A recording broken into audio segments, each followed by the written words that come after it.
Okay, well, here we are once again at the Hotel Barracuda, Expat Club, Ron Carter here, and as always, it's my privilege to interview our speaker today, David Collier. David, would you like to say hello to everybody? Hello, everybody. How are we?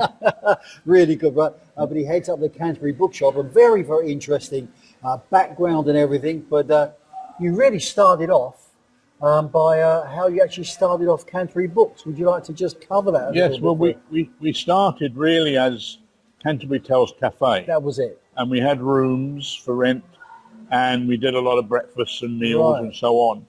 And the books just seemed to be something a bit different.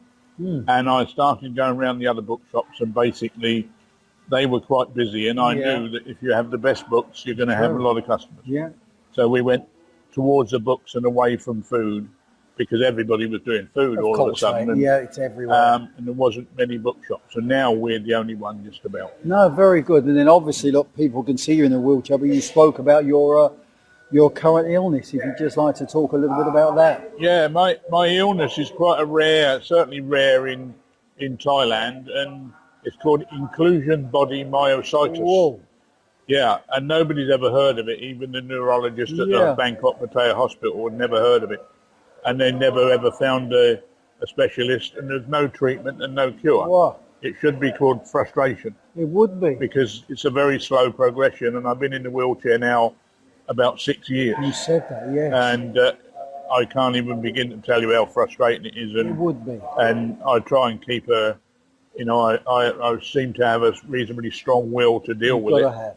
You have to have, and you never know until you get something like this how you're going to deal with it. Yeah, no, because a lot of people say, "Oh, I couldn't handle that and all that," but it's surprising. What's the alternative? It's true, man. It is. But so thank you for covering that. And but you also then spoke about your background. I've got it written down here, from gamekeeper to working in the prisons and Samaritans. Yes. Can you just tell us a little bit about that? A bit diverse, I know.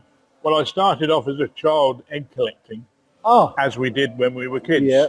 And I was born in Not where I was in the middle of London. No eggs there, but anyway.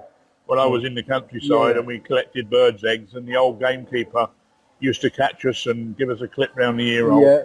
And in the end, he realised we wasn't going because we lived not far away. Right. And he offered us threepence, old money. Yeah. Any crow's nest, magpie's nest, we would find. We would go up the tree and pull the nest down, take the eggs to him, didn't matter if they were smashed, he'd give us threepence. So over a summer I was earning like a fiver. Whoa. And I got right into it, as I tend to do, dive into it. And then I just carried on, and then I left school at 15. I'd had a job already. Yeah. And then I moved on to different estates over the next 30 years, and then I packed it in. I'd done a bit of voluntary work, and then joined the Samaritans, bumped into the guy who was doing the prisons, the listener scheme, which you train inmates to go and listen to suicidal inmates, basically. Yeah. And anyway, then I was all of a sudden I was doing 3 or 4 days a week in the prison. Yeah. And I just, like gamekeeping, I got very, very embroiled in that. Yeah.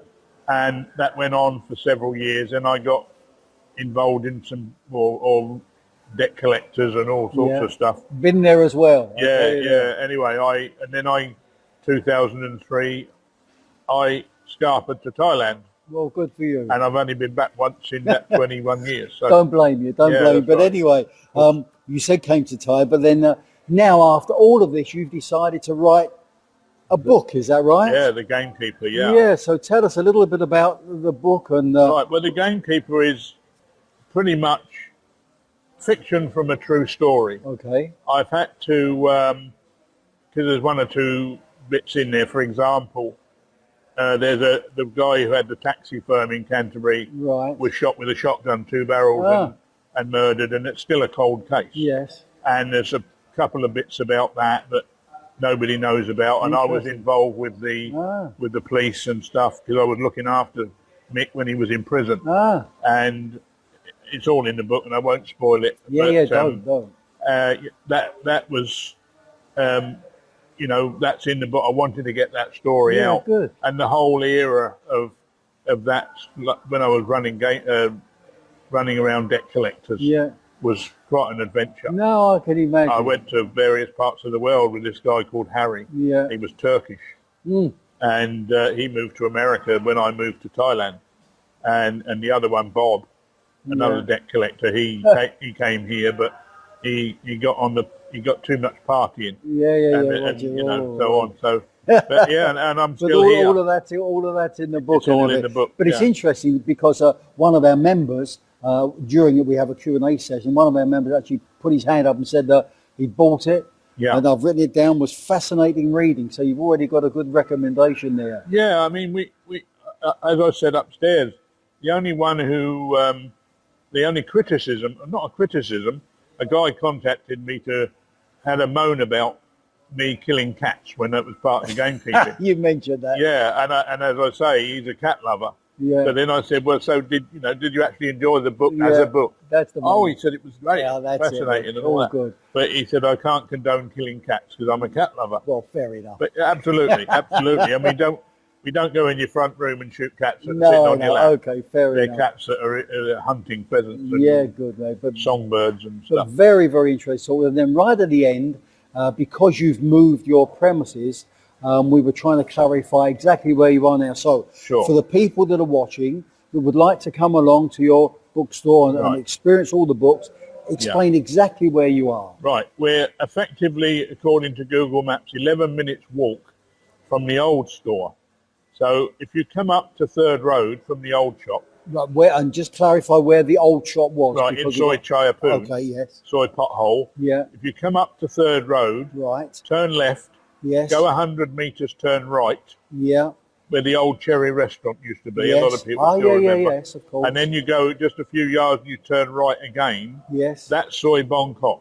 That's You it. follow that, you don't turn off of it left or right, Okay. and you'll come up to, on your right, you'll see Honey Place Apartment. Yes. And opposite Honey Place Apartments, there's a 7-Eleven. We're right next door. Yeah. And on Google Maps, if people use that, they need to put in Canterbury Tales Bookshop, Okay. because Canterbury Tales Cafe, the old soy pothole shop, have been there so many years. Okay. A lot of people still go back to there, but yeah, that's simply Excellent. Well, it. thank you. So everybody, please go along, experience all the books there, find out more about this. We also have a group on Facebook Oh, fair enough. called Canterbury Tales Bookshop. Okay, excellent. And people can contact me there, which a lot of people do. Yeah. We hunt out books and save them for Wonderful. them. We ship books all over Thailand. Excellent. It's not expensive and very reliable. So yeah, we have a group on Facebook and people can talk to me and communicate that way. Excellent. Well, look, on behalf of the expats, all the members, I'm going to say thank you very much. Oh, right. There is your certificate. All right, Brian. Thank you. You can hang that in your shop. We certainly will. And Yeah. this will go online. So on behalf of everybody, thank you very much. Thank you, Ron. Good. Okay. I apologise for my lack of mobility. That's my fault. Okay, so Right, mate, here we no are worries. again. Come back and see us next Tuesday. Wonderful speakers, good camaraderie, good breakfast. We'll see you all there.